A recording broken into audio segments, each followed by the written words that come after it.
Y a través de esta historia, a través de lo que vamos a mirar aquí, oro que Dios nos levante para poder enfrentar diferentes situaciones de la vida de la manera correcta, como Dios quiere que las sepamos enfrentar. Aquí tenemos en este pasaje, nos describe uno de los momentos duros, difíciles en la vida de Jacob. Cuando usted lee la vida de Jacob a través del libro de Génesis, usted encuentra que Jacob fue un hombre realmente con promesas de Dios para su presente y para su futuro. No solamente promesas que tenían que ver con su vida, sino también con la vida de sus generaciones. Pero en la historia de la cual vamos a estar describiendo muchos aspectos, usted se va a dar cuenta que Jacob fue un hombre que se dejó manipular por las circunstancias y sufrió a causa precisamente de una causa realmente no comprobada, de algo que no era verdadero, algo que no estaba pasando. Y muchos de nosotros, a medida que pasamos circunstancias en la vida, tenemos esta tendencia ante situaciones difíciles. Realmente nosotros nos enfocamos o pensamos o nos preocupamos y nos agobiamos por cosas que no han sucedido, que no van a suceder, pero que nos agobian y que podemos hasta guardar luto por esas situaciones. Miremos para poder entender algunos aspectos importantes de la relación de Jacob y de José. Jacob era el padre de José, pero ¿quién era José? ¿Qué representó José para Jacob? Bueno, la historia comienza en Génesis 37 y ahí vemos que José fue el primer hijo de la mujer que verdaderamente Jacob amó. ¿Se acuerdan? Que él se enamoró de Raquel cuando llegó a la tierra de Labán. Y él se enamoró y él se quiso casar con Raquel. Le tocó trabajar 7 años más porque su suegro le dio a Lea cuando él se casó y le tocó trabajar más por ella. Luego Raquel no podía tener hijos, Lea tuvo hijos, las esclavas tuvieron hijos, hubo hijos por competencia, pero Raquel era estéril. Y luego Raquel, esa mujer que él amaba, le da su primer hijo, que es José. También podemos decir que José fue el hijo de la ancianidad. Para nosotros era como tener un nieto, porque ya Jacob era de edad avanzada cuando realmente nació José, y era ese hijo de la ancianidad, ya que la esterilidad de Raquel no le había podido dar esa satisfacción. El versículo 3 del capítulo 37 dice: y amaba Israel a José más que a todos sus hijos, porque lo había tenido en su vejez. Pero aparte, dice el versículo 2 que también era el hijo de toda su confianza. Versículo 2 dice: esta es la historia de la familia de Jacob.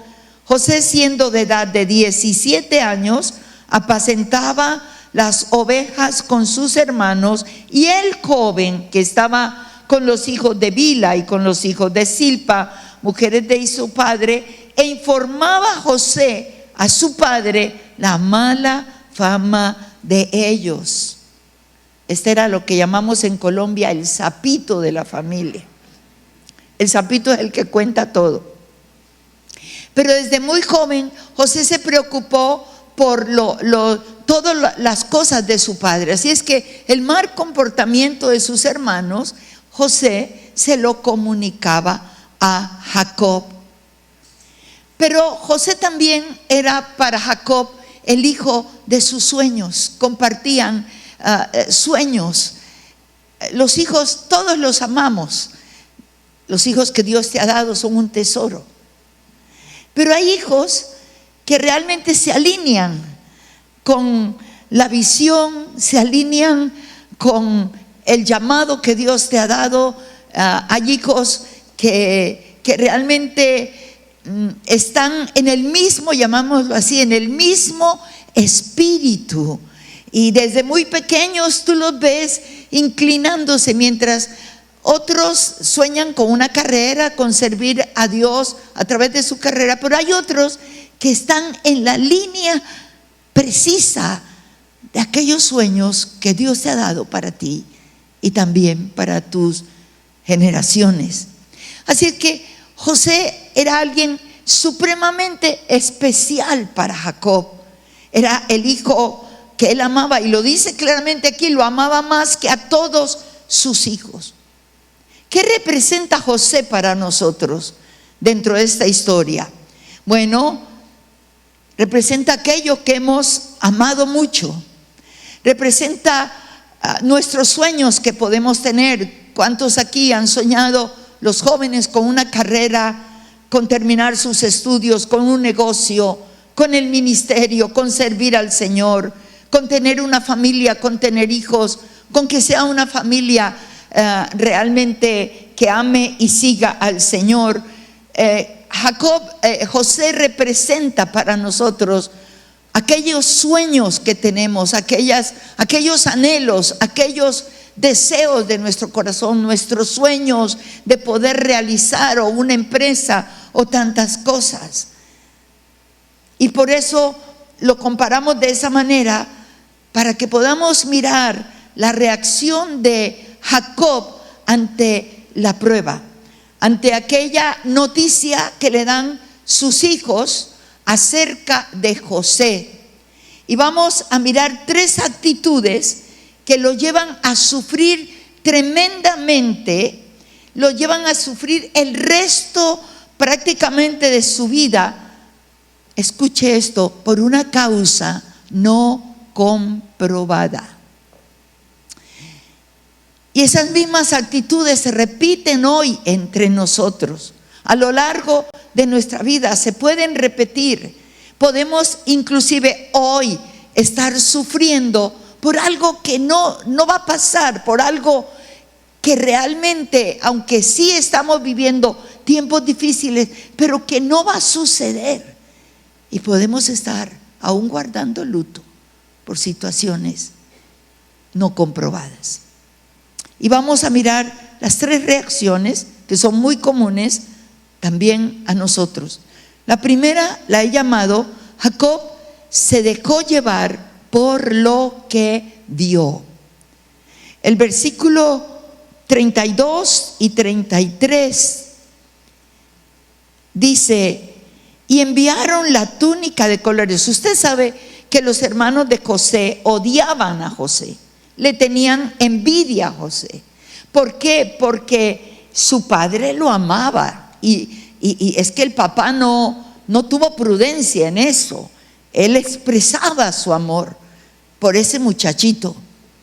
Le hizo una túnica de colores diferente a la de sus hermanos.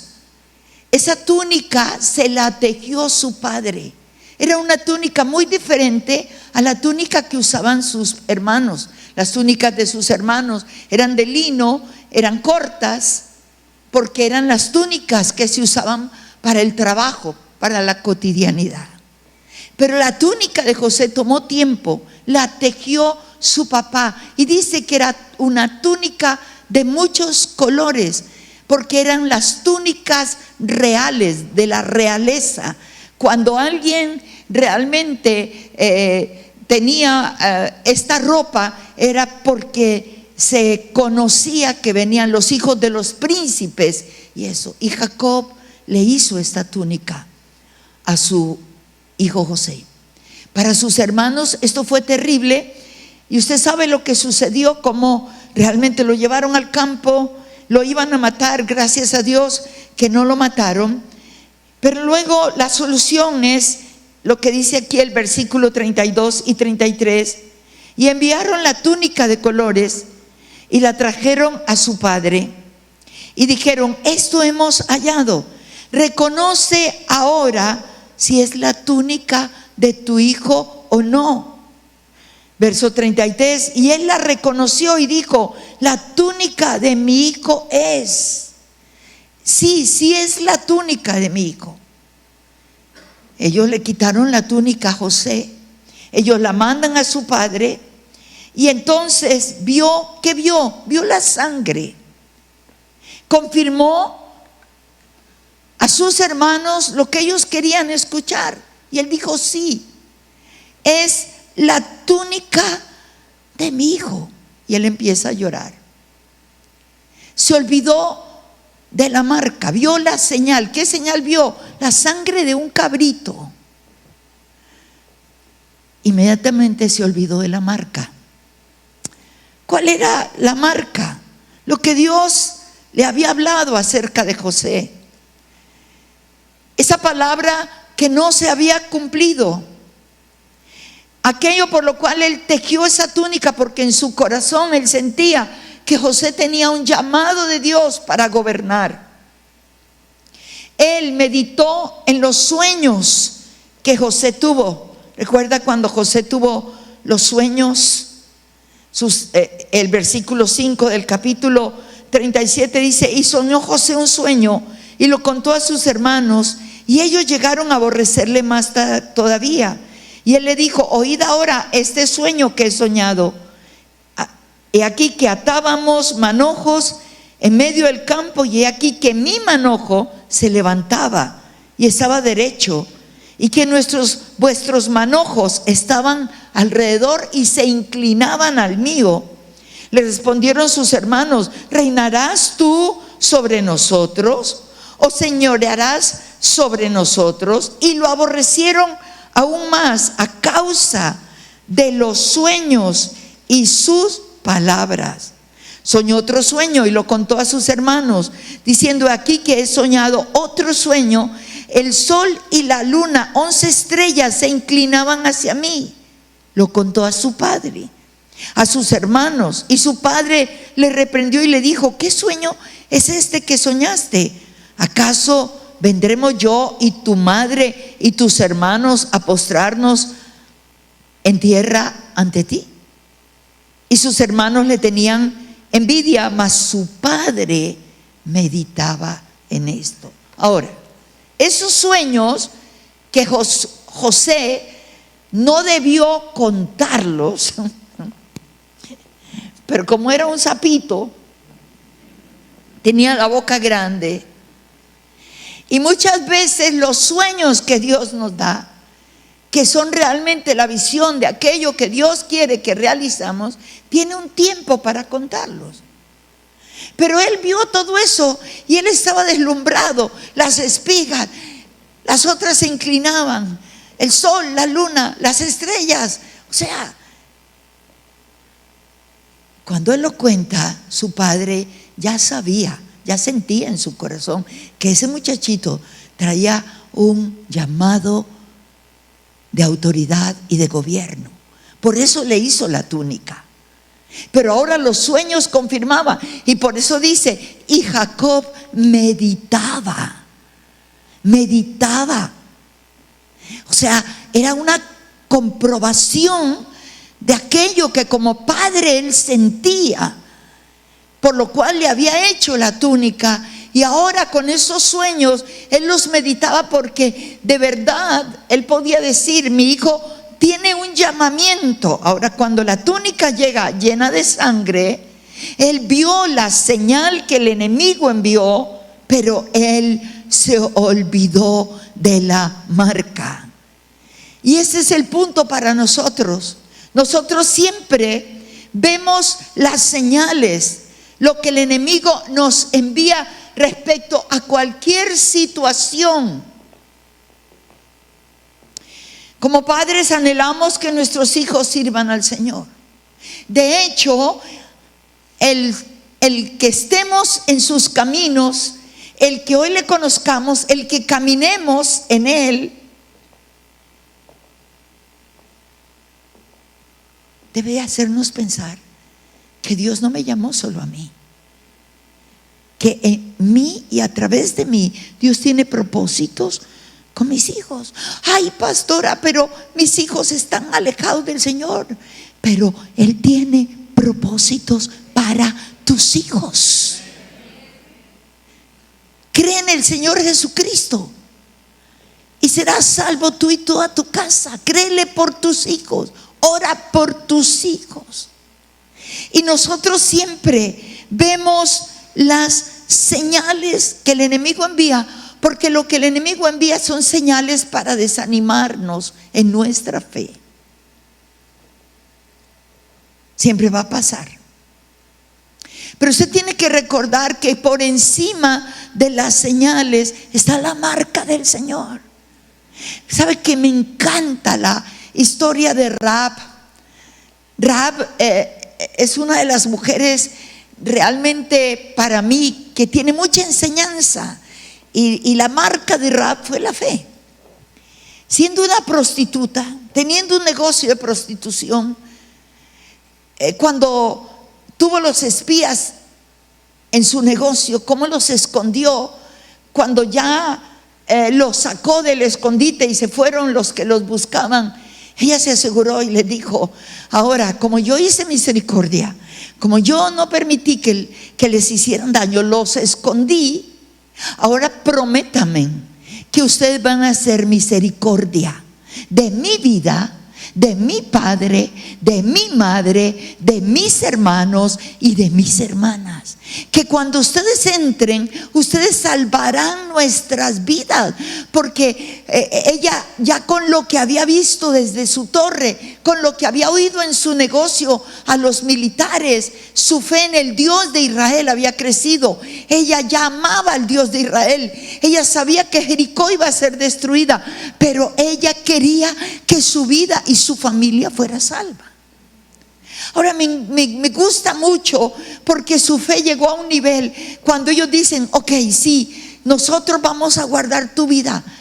Cuando nosotros entremos, le dice, cuando nosotros hayamos entrado, mete a tu familia en la torre, tu padre, tu madre, tus hermanos. Y le dice: y cuando nosotros entremos, amarra en la torre el cordón de grana rojo para nosotros saber que ustedes están allí y no tocarlos, porque todo lo demás va a morir. Cuando ella baja a los 2 espías por el muro, ellos le dijeron: cuando entremos. Y los espías duraron 6 días escondidos. Y luego fueron 7 días para entrar. Pasaron 13 días. En 13 días ella tenía que colocar el cordón de grana, que era el símbolo de que ya la familia estaba dentro. Pero es interesante que cuando usted lee el capítulo 2, dice: ella los descendió por el muro hasta que se escondieron en el monte. E inmediatamente puso un letrero en la torre: cerrado el negocio por prioridades. Sacó todos los hombres, metió su familia. El mismo día que los bajó, amarró el cordón de grana. ¡Qué fe! Y cuando ellos entran en el capítulo 6, vieron el cordón de grana. Josué dijo: no toquen la torre de Rahab. Y cuando ya pasó todo, dice: y allí nadie tocó, y Rahab fue salva, su padre, su madre, sus hermanos, sus hermanas. ¿Y sabe qué? Y Dios le dio ñapa, decimos en Colombia, le agregó, dice: y toda su parentela. Ella solo pidió papá, mamá y hermanos, pero toda la parentela le creyó a Rahab y se metió. Como entraron allí como sardinas en lata, pero entraron.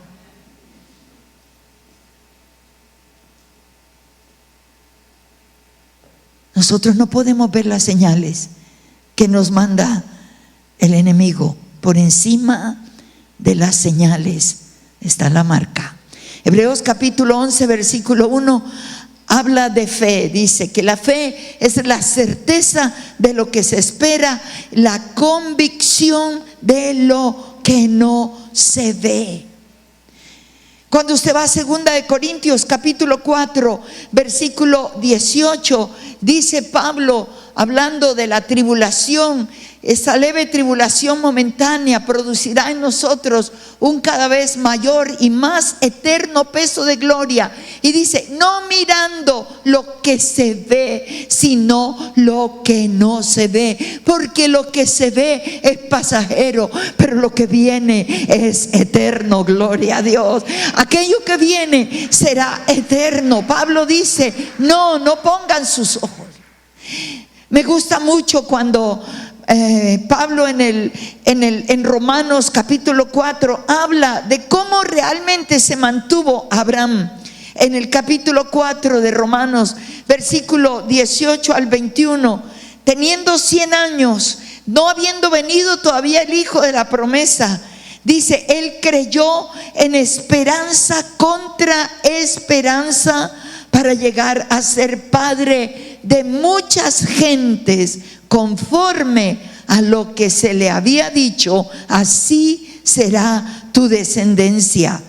Y luego dice: y no se debilitó en la fe al considerar su cuerpo, que estaba ya como muerto, siendo de casi 100 años, o la esterilidad de la matriz de Sara. Tampoco dudó por incredulidad de la promesa de Dios, sino que se fortaleció en fe, dando gloria a Dios, plenamente convencido de que era también poderoso para hacer todo lo que había prometido.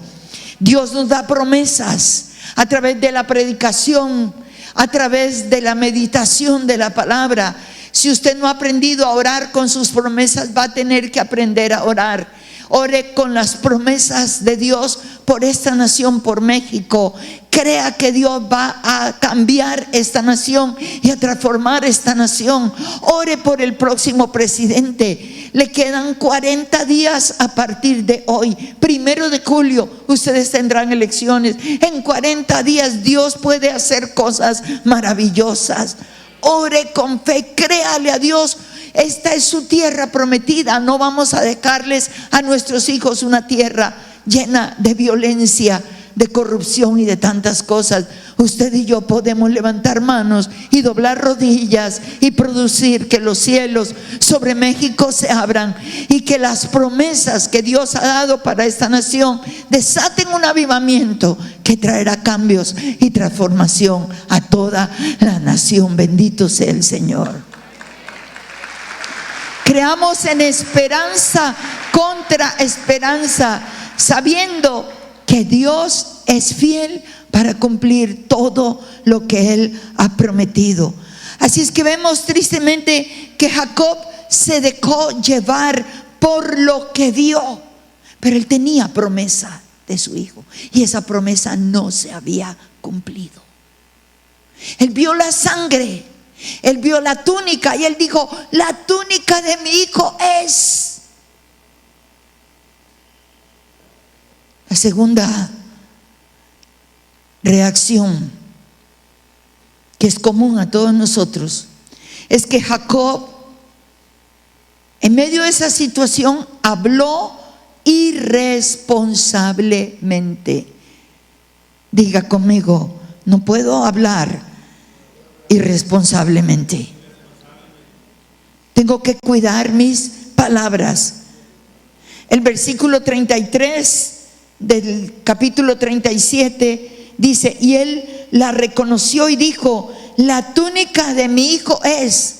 Pero mire lo que expresa: alguna mala bestia lo devoró a José. Y escuche esto: José ha sido despedazado. Jacob declaró muerte. Tu palabra, mis palabras tienen poder, crean situaciones, tienen poder de vida o de muerte. Proverbios 18:21 dice: la muerte y la vida están en poder de la lengua. El pueblo de Israel se caracterizó a su caminar por el desierto por proclamar palabras de muerte. Si usted mira la historia durante esos 40 años, de hecho, ellos no tenían sino que demorar 2 años. En 2 años podían entrar a la tierra. Y estuvieron frente a la tierra los 2 años. Y si les digo algo más, en 11 días ellos hubieran podido llegar a la tierra prometida. Pero Dios los desvió, porque el camino para esos 11 días estaba en guerra y ellos eran esclavos, y Dios, en el cuidado de su pueblo, los preparó 2 años. Pero cada vez que enfrentaban alguna situación difícil, ellos solo hablaban destrucción y muerte. Acaban de pasar el paso por el Mar Rojo, se divide en 2, el ejército es destruido, pasan al otro lado, viene la sed y empiezan a quejarse: ojalá que nos devolviéramos, ¿por qué nos han sacado de aquí? Nos han traído para morirnos. Y vez tras vez, con tristeza, tenemos que decir que esa nación solo habló palabras de muerte y de destrucción, al punto que cuando usted llega a Números capítulo 14 versículo 27, dice que Jehová habló a Moisés y a Aarón y dijo: ¿hasta cuándo oiré esta depravada multitud que murmura contra mí? Las querellas de los hijos de Israel de mí se quejan. Diles, vivo yo, dice Jehová, que según habéis hablado a mis oídos, así yo haré con vosotros. Jacob declaró muerte. Necesitamos tener cuidado con lo que hablamos, con lo que repetimos en medio de las circunstancias que vivimos. La Biblia dice que las cosas se dan en el acuerdo de 2. Si 2 o más se ponen de acuerdo en pedir algo, en el nombre de Jesús, creyendo, lo que pidan les será hecho. O te pones de acuerdo con Dios, que será lo mejor, o te pones de acuerdo con el diablo, sin querer queriendo, como dijo el Chavo del 8. ¿Cómo así que sin querer queriendo? Pues claro. ¿Por qué? Porque tú vives declarando. Yo escucho con frecuencia: no, pastor, es que mi hijo está peor cada día, ayúdeme a orar. Yo le digo: no, yo no voy a orar por su hijo, usted va a orar por su hijo. Pero ya ha orado y no pasa nada. Cada día está peor, cada día está más borracho, cada día llega gritando a casa, cada día, y tú estás, y cada día, y el alcohol lo consume, y el diablo te dice: estamos de acuerdo. Y tú dices: es que mi marido está cada vez peor. Estamos de acuerdo. Es que yo veo que no hay esperanza. Estamos de acuerdo. ¿Con quién te pones de acuerdo? No mirando lo que se ve, sino lo que no se ve. Llegó borracho, simplemente diga: alabado sea Jehová. Un día estará borracho, pero del Espíritu, gloria a Dios. Ebrio, pero del Espíritu. ¿Qué hablamos? Hace muchos años salió el primer libro que sacó el pastor Paul Yonggi Cho. Yo no sé cuántos leyeron ese primer librito, que aunque después tuvo una crítica brutal, espantosa, sanguinaria y de todo, yo tengo que decir que a mí me ayudó mucho. Se llamaba La Cuarta Dimensión, se llama. Y en ese libro lo que él compartió fue su dimensión de fe. Un hombre que aprendió a creerle a Dios y que llegó a tener la iglesia más grande de Seúl, una iglesia de más de 700,000 miembros. Susan y yo estuvimos en su iglesia en el año 95. Estuvimos en el servicio de la noche, en uno de los servicios. En ese servicio hay 25,000 personas. Pero simultáneamente ellos compraron los edificios alrededor, y simultáneamente en todos los edificios, en cada servicio, esos edificios están llenos, y en total en cada servicio hay 50,000 personas.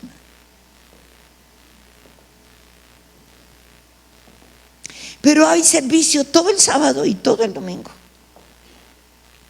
Y es prohibido que si tú vas al primer culto, no puedes ir ya más a ninguno. Todos están llenos.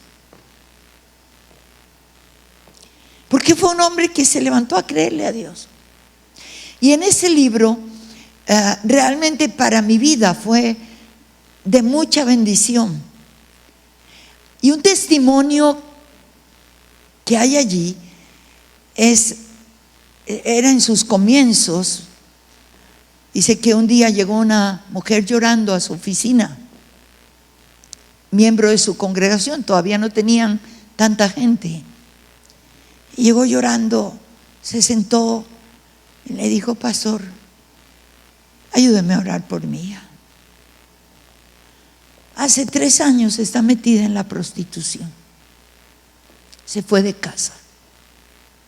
Lo único que sé es que cada noche se acuesta con un hombre diferente. Me ha desgarrado el corazón. Mi hija se dedicó a la prostitución y empezó a contarle todo.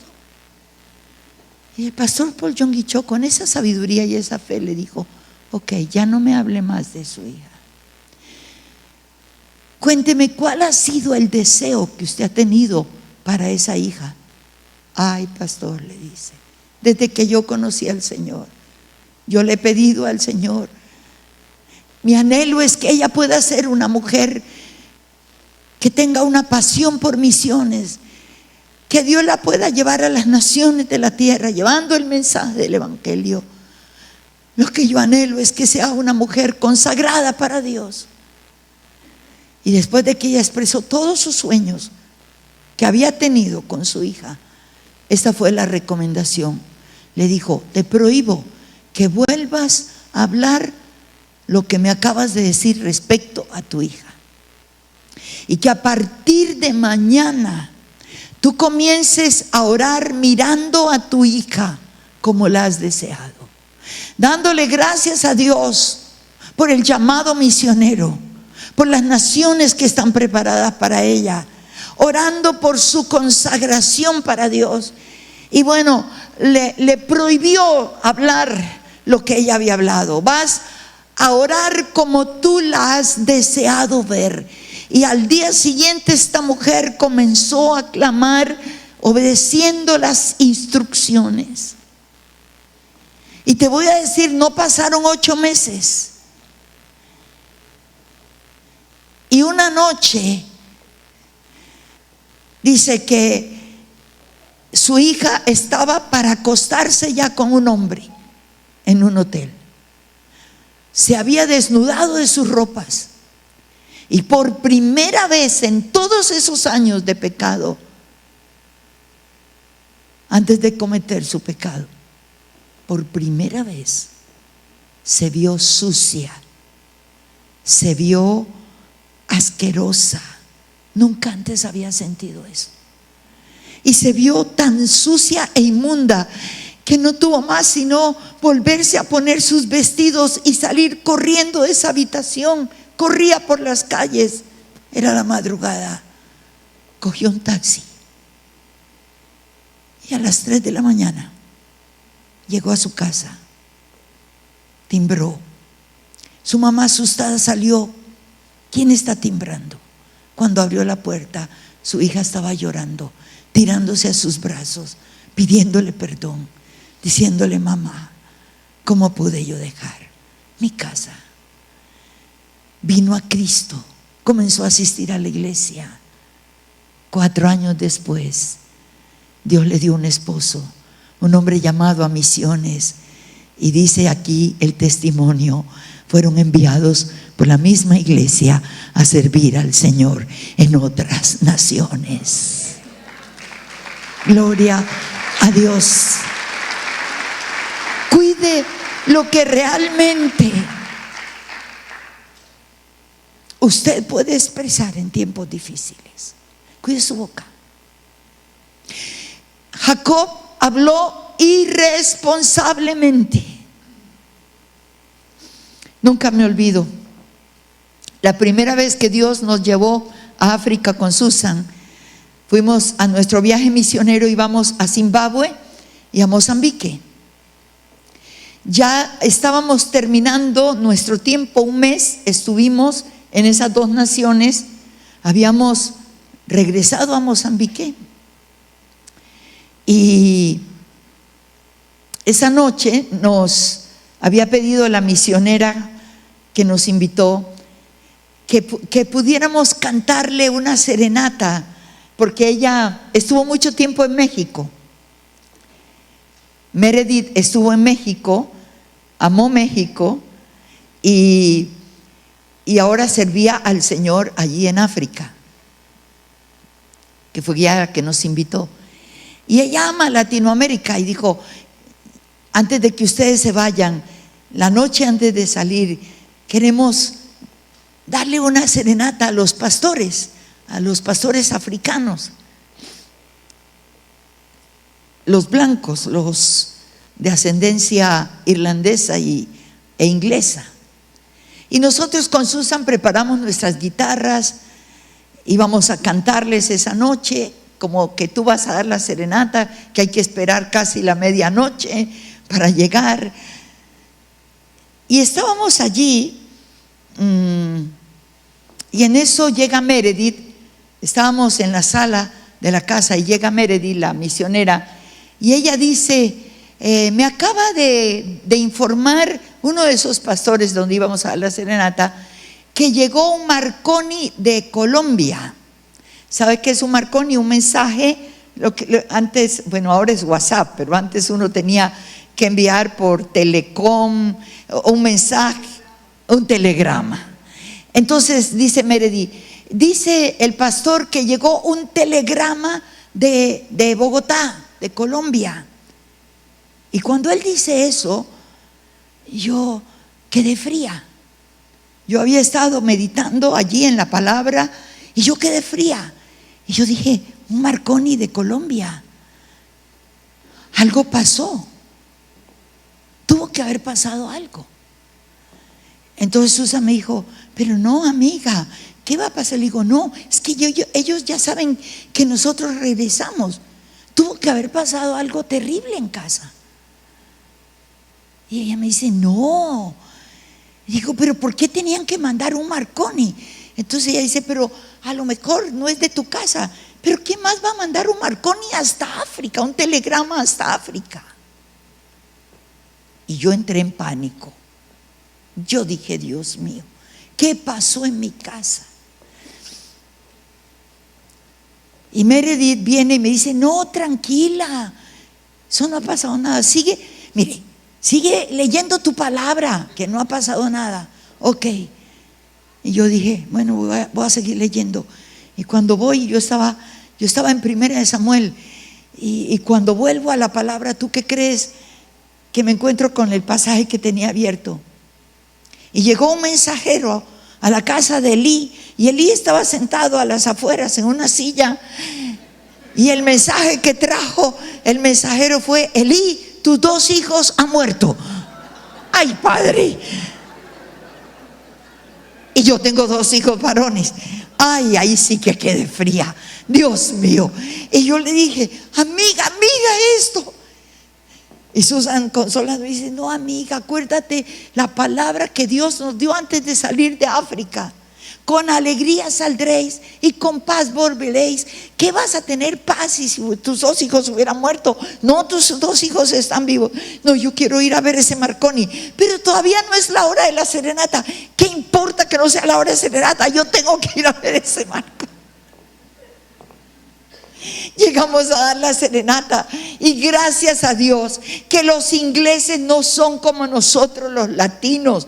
Nosotros damos una serenata y la gente sale ya al final de la serenata al balcón Pero esos ingleses apenas oyeron las guitarras y oírnos cantar, empezaron a abrirnos las puertas y come on, a tomar té. Se acabó la serenata, ni dejaron cantar. Y yo dije, el telegrama. Y me entregaron el telegrama y lo leímos. Sí venía de Bogotá, no venía de mi familia, venía de una gran amiga nuestra, misionera también americana, que trabaja con los sordomudos. Y ella sabía de nuestro viaje y nos manda un telegrama que dice: Susan Igna Meredith, las amo.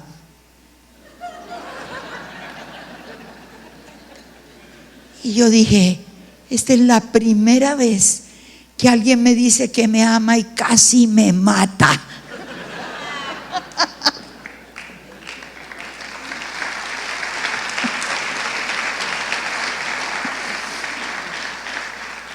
Hablamos irresponsablemente y necesitamos tener cuidado con lo que hablamos en medio de cada situación, por difícil que sea. Y la última reacción de Jacob, número 3, Jacob primero se dejó llevar por lo que vio. Número 2, habló irresponsablemente. Y número 3, Jacob se conformó con las circunstancias.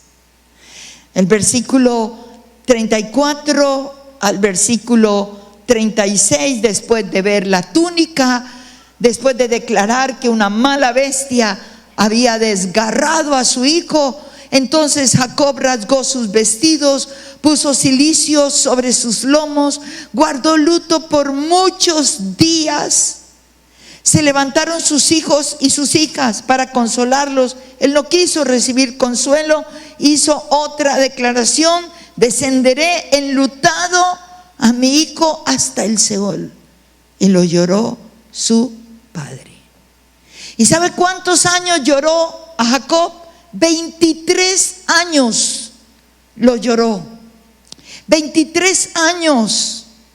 Él no comprobó, él no se levantó a comprobar. Él era un hombre de campo, él era un hombre de saber el olor de los animales, el olor de las plantas.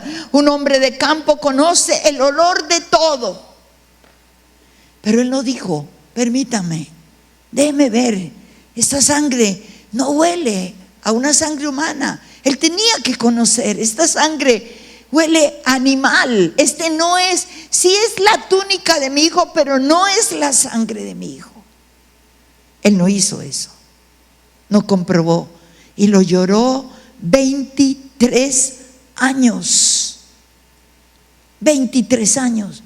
Esa fue la misma actitud que tuvo Israel ante la bendición. Como les leía en Números 14, declararon, y Dios dijo que reciban lo que han declarado con sus labios. Esta generación morirá en el desierto como ha proclamado que quería morir. Esta generación no entrará en la tierra prometida. Y usted sabe que esa no fue la generación que entró. Solo 2 de esa generación que no hablaron entraron: Josué y Caleb. Recibieron lo que ellos habían declarado. Concluyo mi mensaje. Lo que amas no está muerto, está vivo. ¿Qué estaba sucediendo al otro lado de la historia? Estoy concluyendo mi mensaje. Necesito por lo menos al pianista. Estoy declarando para que se haga hecho una realidad.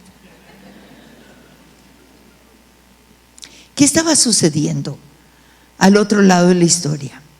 Usted sabe que José fue vendido como esclavo y llegó a la casa de Faraón.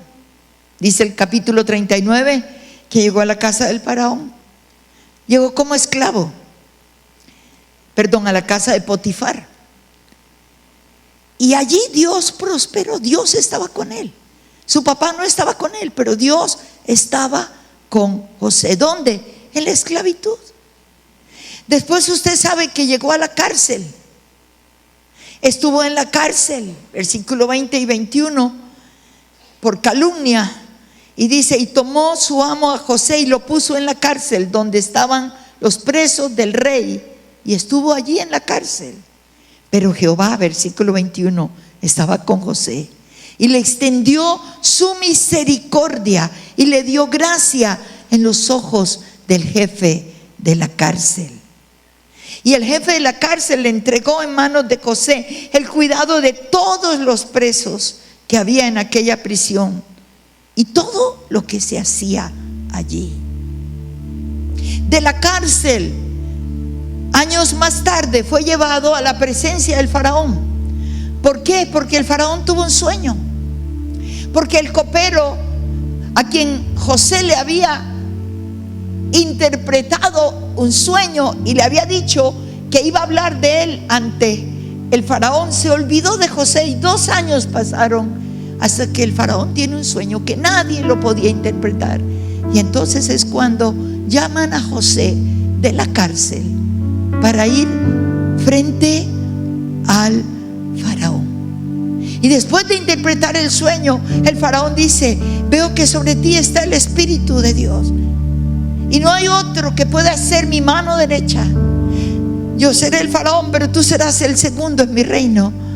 Y el sueño se cumplió, porque lo que tú amas no está muerto, está vivo. Gloria a Dios. Tremendo. Es hermoso, porque estando él como gobernador de Egipto pudo administrar. Vino el tiempo de hambre y se cumple que Dios llama a José a estar en posición de gobierno para salvar a su pueblo del hambre. Y es cuando, estando ya en el gobierno, sus hermanos vienen a comprar trigo a Egipto. Ellos no conocen a José porque José está vestido como un egipcio, pero José conoce a sus hermanos y sabe toda la historia, cómo realmente José se da a conocer a sus hermanos. Y luego entonces dice: ¿vive mi padre? Sí, mi padre vive. Y hay un encuentro maravilloso. Y en el capítulo 46 del libro de Génesis tenemos el encuentro. El versículo 28, y dice: y envió Jacob a Judá delante de sí a José para que le viniese a ver a Gosén, porque José había pedido a su hermano. Y llegaron a la tierra de Gosén, y José unció su carro y vino a recibir a Israel su padre en Gosén. Y se manifestó él, se dio a conocer, se echó sobre su cuello y lloró sobre su cuello largamente. Entonces Israel dijo a José: muera yo ahora, ya que he visto tu rostro y sé que aún vives. Lo lloró 23 años, lo creyó muerto, sufrió por una causa injustificada. José estaba vivo. Lo que tú amas no está muerto. Lo que tú amas está vivo. No importa en qué circunstancias veas a ese hijo, a ese esposo, a ese familiar. No importa en qué circunstancias veas tus finanzas hoy día. No importa en qué circunstancias veas tu mismo cuerpo. Lo que tú crees que está muerto no está muerto, está vivo. Dios puede levantar la vida de las cenizas, y lo único que Dios quiere es que podamos creerle a Él. Cierro este mensaje. Susan y yo tenemos un gran amigo, un referente de misiones. Cuando yo pienso en misioneros que hemos enviado a las naciones y pienso en Jimmy Villarreal, es mi referente. Lo conocemos hace muchos años. Él pastoreaba una iglesita en La Dorada, Caldas. Su sueño era España. Ese era su sueño. Pero Jimmy, cuando tú escuchas su testimonio, su madre creyente, su padre no. Su madre una mujer fiel a la iglesia. Pero Jimmy era un drogadicto. Era un drogadicto que había experimentado para aquel tiempo las más terribles de las drogas. Causaba sufrimiento a su madre, a su padre. Una noche llegó tan drogado a la casa que su padre lo tomó y lo llevó al huerto de su casa. Sacó el revólver, iba a matar a su hijo y dijo: prefiero llorarte en la cárcel a seguir viviendo esta vida. Y su madre se tiró, porque su madre era cristiana. Su madre había orado por él tanto tiempo y se tiró a impedir que su papá lo matara. Y después de ese, su madre cayó de rodillas. Su madre clamó por él. Y no pasaron 8 días y Jimmy Villarreal venía otro día drogado, y siempre pasaba por la iglesia central de la Cuadrangular, donde hemos tenido el privilegio de predicar. Y una noche pasaba drogado, y ¿sabe qué? Entró a esa iglesia mientras estaban en culto, y allí en esa iglesia, en medio de su droga, él hizo un clamor de lo profundo: si tú me liberas de esto, yo te serviré toda mi vida. Llegó a su casa y durmió. ¿Y quieres saber algo? Jimmy, que estaba muerto, no estaba muerto. Jimmy vivió. Se fue la droga. No tuvo que ir a ningún lugar. Dios hizo un milagro en respuesta a las rodillas, al clamor y al corazón de una madre que no se detuvo para ver las señales, sino que ella sabía que había una marca en el corazón de su hijo.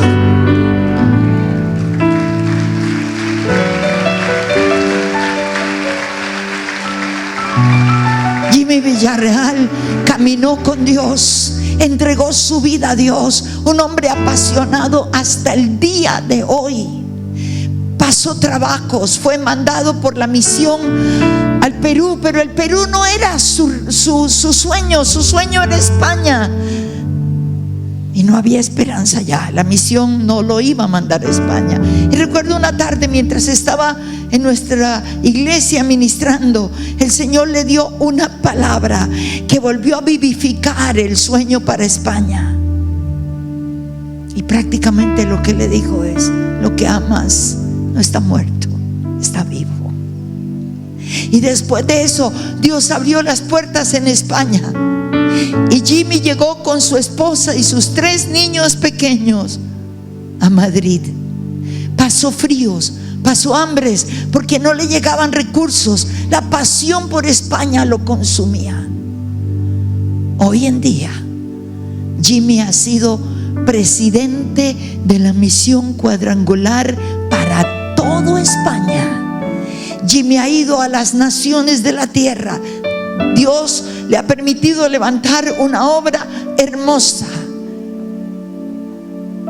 Un hombre que estaba muerto. Posiblemente para muchos no calificó, no había esperanza, pero las rodillas de una madre confirmaron que lo que estaba muerto no estaba muerto, estaba vivo. Jacob comprobó después de 23 años que lo que tú amas no está muerto, está vivo. Esta es una noche que Dios quiere levantar nuestra esperanza, nuestra fe, nuestra confianza. No importa lo que veas, por encima de las señales está la marca.